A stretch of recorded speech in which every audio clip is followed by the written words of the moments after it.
بسم الله الرحمن الرحيم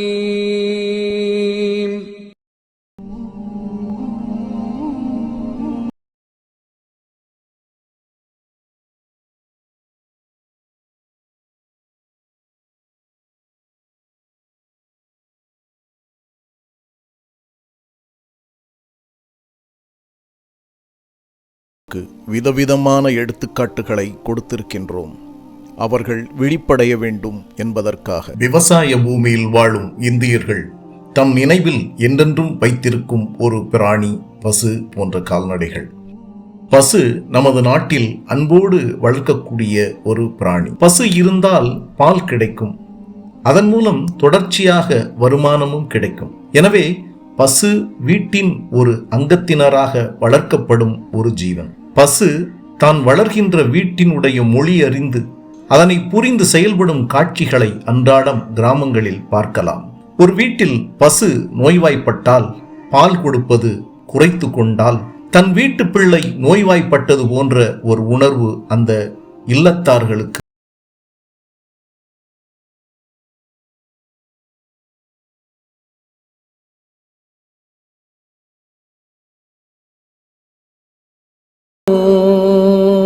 அல்லாஹ் கால்நடைகளையும் படைத்தான். அவற்றில் உங்களுக்கு உடையும் இருக்கிறது, உணவும் இருக்கிறது, இன்னும் பல பயன்களும் இருக்கின்றன.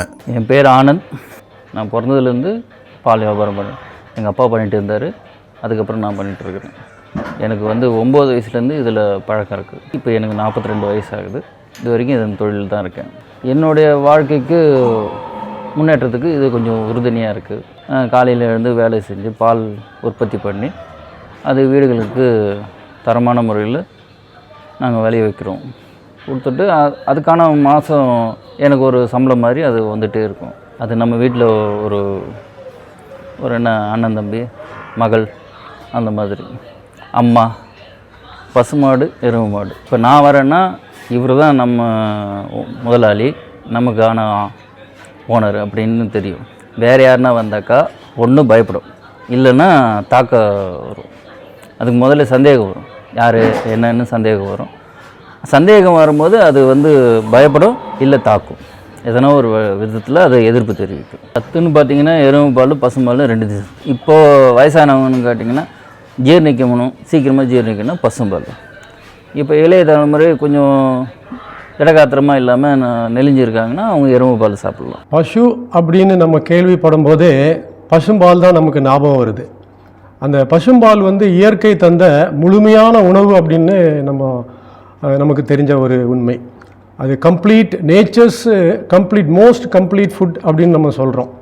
அதில் 87% தண்ணீரும் வாட்டரும், ஒரு 13% புரதச்சத்து, கொழுப்பு சத்து எல்லாம் இருக்குது. இப்போது இன்னொரு அறிவியல் ரீதியான உண்மை என்ன அப்படின்னா, 1 லிட்டர் பால் நமக்கு கிடைக்கணும் அதை பசுவிலிருந்து அப்படின்னா 500 லிட்டர் ரத்தம் அந்த மடிக்குள்ளே போக வேண்டியது இருக்குது.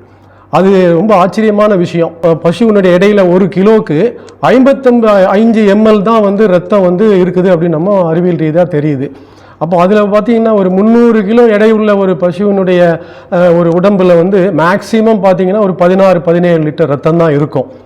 அதனால் 1 லிட்டர் பால் கறக்கிறதுக்காக வேண்டி, உற்பத்தி செய்கிறதுக்காக வேண்டி 500 லிட்டர் ரத்தம் போகுது அப்படின்னா அது நம்மளால் யூகிக்க முடியாத ஒரு அறிவியல் உண்மையாக இருக்குது.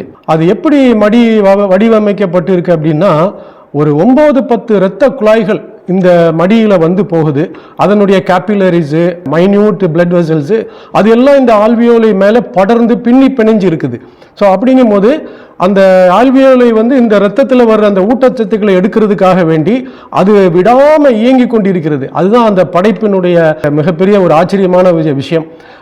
இப்போ அந்த இரத்த குழாய்கள் 9-10 இரத்த குழாய்கள் வருது இல்லையா, அதில் அந்த 300 கிலோ எடையுள்ள ஒரு பசுவினுடைய 20 லிட்டர் ரத்தம் 500 லிட்டர் ரத்தமாக போகுதுன்னா எத்தனை தடவை அது உள்ள போகணும். இதெல்லாம் ஒரு அறிவியல்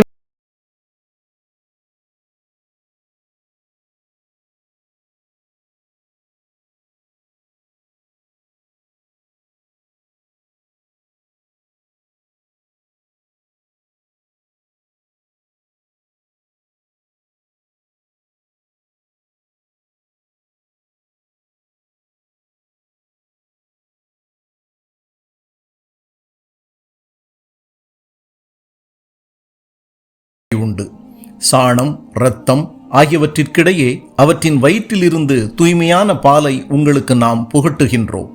அருந்துவோருக்கு அது இன்பமாய் இருக்கின்றது. பசு, மாடு, ஒட்டகம் போன்ற கால்நடைகள் நம்மை படைத்த இறைவனின் அருட்பெரும் கொடைகளாக இருக்கின்றது.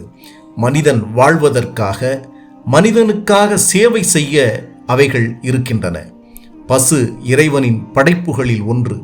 அது தரக்கூடிய பால், அதனிடமிருந்து கிடைக்கக்கூடிய மாமிசம், ஆடைகள், விவசாய சேவைகள் போன்ற பல நன்மைகளை மனிதன் பெறுகின்றான். புல்லை பசு தின்று உடல் வலிமையை பெறுகின்றது. தன்னுடைய உடலிலிருந்து அசுத்தத்தை நீக்குகின்றது. வெண்மையான பாலையும் கொடுக்கின்றது. இப்படிப்பட்ட ஒரு தொழிற்சாலையை மனிதனால் கொடுக்க முடியுமா? இந்த பாலை கொண்டு பற்பல உணவுகள் தயாரிக்கப்படுகின்றன.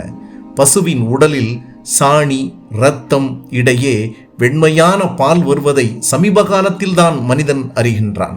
இந்த உண்மையை நம்மை படைத்த இறைவன் 1500 ஆண்டுகளுக்கு முன் நமக்கு அறிவித்து விட்டான். திருக்குரான் இதை ஏன் சொல்கிறது? உண்மையை அறிய வேண்டும், படிப்பினை பெற வேண்டும், அதன் மூலம் மனிதன் படைத்த இறைவனுக்கு நன்றி செலுத்த வேண்டும். இத்தனை நன்மைகளை ஒரு பிராணியிடம் பெற்ற மனிதன் தன்னை படைத்த இறைவனை புகழாமல் நன்றி செலுத்தாமல் இருக்க முடியுமா? எவன் இத்தகைய அருள் வளங்களை நமக்கு வழங்கினானோ அந்த இறைவன்தான் வணக்கத்திற்குரியவன். எல்லா புகழும் ஏக இறைவனுக்கே.